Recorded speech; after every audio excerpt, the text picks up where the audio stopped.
আসসালামু আলাইকুম সম্মানিত সুধী, আশা করি সকলে ভালো আছেন। আমার পিছনে বিশাল বড় একটা শশার জমি দেখতেছেন। এখানে কিন্তু শশা লাগানো হয়েছে। এটা আমার এক চাচার জমি। এর আগেও এই ক্ষেত্রে আমি কয়েকটা ভিডিও করছি। তো আজকে আবার আসছি এখানে দেখতে যে গাছের কী অবস্থা। এগুলা সাধারণত আমাদের পরামর্শে সব কিছু হয়ে থাকে একেবারে A to Z। এখানে আমি বীজ দিছিলাম আপনার হচ্ছে 2 জাতের। আমি আপনাদেরকে গাছগুলো দেখাই।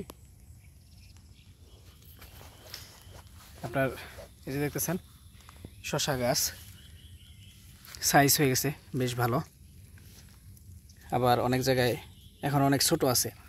এটা নিয়ে এখানে টোটাল 3বার শশা চাষ করা হইতেছে। একবার করছে রমজানে, এখন করতেছে একবার, এর আগে মাঝখানে আরেকবার করছিল রোজার শেষে। তো 3বারই এরা লাভবান হয়েছে। প্রথমে একটু কম লাভবান হয়েছিল, দ্বিতীয়বার একটু বেশি লাভবান হয়েছে, এখন আবার তৃতীয়বার লাগাইছে। তো এখানে 2 জাতের শসা লাগানো হয়েছে মোট। এগুলো হচ্ছে আপনার জনতা এবং স্মার্ট বয় জাতের গাছ। কোনগুলা কোন পাশে লাগাইছে আমি জানি না, আমি শুধু এখানে দেখতে আসছি। আমার কাকা পাঠাইলো যে একটু ক্ষেতটা দেখে যাও। পাতা খেয়ে ফেলছে দেখছেন। এগুলো হচ্ছে আপনার এই বিটল পোকা, লেদা পোকায় যেতে পোকায় পাতা খায়। তো এখানে এখন স্প্রে করা দরকার। তো এই সাইজের ছোট ছোট গাছে আপনার হচ্ছে সাধারণত এই পাতা খেকু পোকা এবং গোড়া পচা রোগ, এই দুইটা বেশি ধরে। বৃষ্টির ফোঁটা পড়তেছে, টপ টপ শব্দ করতেছে। এখন থেকে আরও আগামী কয়েকদিন বৃষ্টি থাকবে। তো এই সময় আপনাদেরকে যে বিষয়টা সবচেয়ে বেশি সতর্ক থাকতে হবে, যে আপনার ক্ষেতে যেন কোথাও পানি জমে না থাকে। হ্যাঁ, যে এরকম পানি যেন না জমে থাকে, পানি যেন বের হয়ে যায়। দেখেন প্রচণ্ড বৃষ্টি হইতেছে, তারপরেও কিন্তু ক্ষেতটা মোটামুটি শুকনা শুকনা আছে। অনেকগুলা গাছ এখানে বড় বড় হয়ে গেছে, আবার কিছু কিছু গাছ এখনও ছোটো আছে। দেখেন এই গাছগুলা চিকন চিকন লাগতেছে। কেন লাগতেছে? আপনার এই স্মার্ট বয় জাতটা সাধারণত ছোটোবেলায় অনেক লিকলিকা বা চিকন টাইপের থাকে, পরে আস্তে আস্তে মোটা হয় এবং গাছ এত পরিমাণে বাড়ে যে মাছায় ধরে না।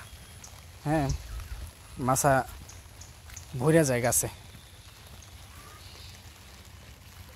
তো এর আগে এখানে মাছার ভরে, মানে শশার ভরে মাছা ভেঙে গেছিলো, এরকম ঘটনা ঘটছিল। আমি একটা ভিডিও দিছিলাম। এইবার আবার দেখেন মাছা অনেক সুন্দর করে দিচ্ছে, কিন্তু এই মাছাটা উচ্চতা অনেক কম, 5 ফিটের মতো। মাছা দিতে হবে কমপক্ষে 6.5 ফিট থেকে 7 ফিট, তাইলে হচ্ছে আপনার মাছায় গাছ ঠিক মতো হবে, মানে গাছের জন্য মাছা ঠিক মতো হবে। এই যে দেখেন কিছু সমস্যা, এগুলো আসলে স্মার্ট না হইলে বোঝা যাবে না। যেমন ধরেন যে এইখানে হচ্ছে মালচিং পেপারের শেষ, এইখানে গাছটা, তাহলে এই গাছটার যদি আপনার হচ্ছে একটা শিকড় গজায়, তাহলে এটা কোথায় যাবে? এটা সরাসরি মালচিংয়ের বাইরে চলে আসবে, তাই না? মালচিংয়ের বাইরে চলে আসবে। আবার ধরেন যে এই গাছটার গোড়া তাড়াতাড়ি শুকিয়ে যাবে, এবং এই গাছটা হচ্ছে আপনার খাবার সবচেয়ে কম পাবে। দেখেন গাছটা এই কারণেই অনেক দুর্বল। হ্যাঁ, এই যেখানে দেখেন মাঝখানে কিন্তু অনেক গ্যাপ আছে। তাহলে এদের উচিত ছিল আপনার এই ভিতরের দিকে ঝাড়গুলা করা, মানে এই যে গর্তগুলা ভিতরের দিকে কইরা কমপক্ষে 9 ইঞ্চি ভিতরে গাছগুলা দেওয়া। যদি এই গাছটা এইখানে না থাকে, আপনার এইখানে থাকতো, তাহলে সেটা পারফেক্ট হইতো। দেখেন আমি আঙুল দিয়ে দেখাইতেছি, এটা যদি এইখানে না থাকে এইখানে থাকতো, তাহলে পারফেক্ট হইতো। হ্যাঁ, তাহলে এই গাছের স্বাস্থ্য গ্রোথ অনেক ভালো থাকতো। আপনার হচ্ছে এই যে সবগুলো গাছ এই সাইডে যে আছে, এগুলো একটাও লাগানো ঠিক হয় নাই। হ্যাঁ, এগুলো লাগানো ঠিক হয় নাই। আবার আপনার হচ্ছে এই দিকের যে মালচিংগুলো কাটছে, এগুলো সুন্দর মতো কাটতে পারে নাই। আসলে শুধু জিনিসপত্র থাকলেই হয় না, সেটা ব্যবহার জানতে হয়, যে এটার সঠিক ব্যবহার কি, কিভাবে ব্যবহার করলে এটার পুরাপুরি যে সুবিধাটা, মানে সুফলটা, সেটা পাওয়া যাবে। এই জন্য আমি এটা নিয়ে এর আগে অনেক ভিডিওতে কথা বলছি যে মালচিং পেপার কীভাবে কোথায় কাটতে হয়। এখানে ঘুরলে হয়তো বা আরও কিছু ভুল ত্রুটি দেখা যাবে।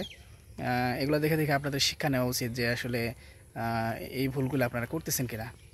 আমি আরেকটু দেখাই আপনাদের গাছ টাছ। এই যে এইদিকে আপনারা দেখতেছেন যে একটু একটু পানি জমে আছে। এতটুকু পানি তেমন একটা ক্ষতি করবে না, তবে আপনার এতটুকু পানির জন্য না জমে, বর্ষাকালে এতটুকু পানি যেন না জমে। এই জন্য আপনাদেরকে ড্রেন করার সময় বা জমি ঢাল করার সময় যে বিষয়টা মাথায় রাখতে হবে যে আপনার জমি দেখবেন সকল জমি কোনো না কোনো দিকে একটু ঢালু থাকে, যেদিকে ঢালু আছে পানি খুব সহজে বের হয়ে যাবে এমন এমন দিকে হচ্ছে আপনার ড্রেনগুলা বাইর করতে হবে। তো এখানে দেখেন আপনার হচ্ছে কয়েকটা গাছ মারা গেছে দেখা যাইতেছে, জুম করে দেখাই আমি। এই দেখেন একটা মারা গেছে, আর দেখেন ওটা মারা গেছে, ওটার মাটি কোন পর্যন্ত দেখেন, ওটা করে গলা পর্যন্ত মাটি। হ্যাঁ, তারপর এইখানে আরেকটা মারা গেছে দেখেন। এই যে এগুলো সাধারণত আপনার হচ্ছে এই মাটিতে আর্দ্রতা বেশি হওয়ার কারণে গোড়া পচা রোগ হয়ে মারা যায়। এজন্য আপনাদের এই সময়টাতে এই বিষয়টাতে গুরুত্ব দিতে হবে যাতে আপনার গোড়া পচা রোগ না ধরে। এজন্য আপনারা কার্বেন্ডাজিম গ্রুপের যে ছত্রাকনাশক আছে এগুলা জমিতে ব্যবহার করতে পারেন। তো গাছের স্বাস্থ্য আপনার যদি দেখেন যে এই যে সবগুলা গাছ এরকম থাকতো তাহলে সবচেয়ে ভালো হতো। এখানে দেখেন যে বিষয়টা আপনারা খেয়াল করবেন, এখানকার মাটিটা অনেক উঁচা। হ্যাঁ, এই যে দেখেন এখানে মাটি অনেক বেশি এবং মাটি উঁচা। এটার পাশেই দেখেন একটা গাছ আছে, এখানে কেমন গর্ত, মাটি কম এখানে এবং নিচা। এদিকে কিছু গাছ গজাই নাই সম্ভবত, এই আপনার বীজ নষ্ট হয়ে গেছে। তো এখানে মেইন যে সমস্যাটা ওনারা করছে দেখেন যে সবগুলা গর্ত মালচিং পেপারের সাইড দিয়ে করছে, একেবারে সাইড দিয়ে।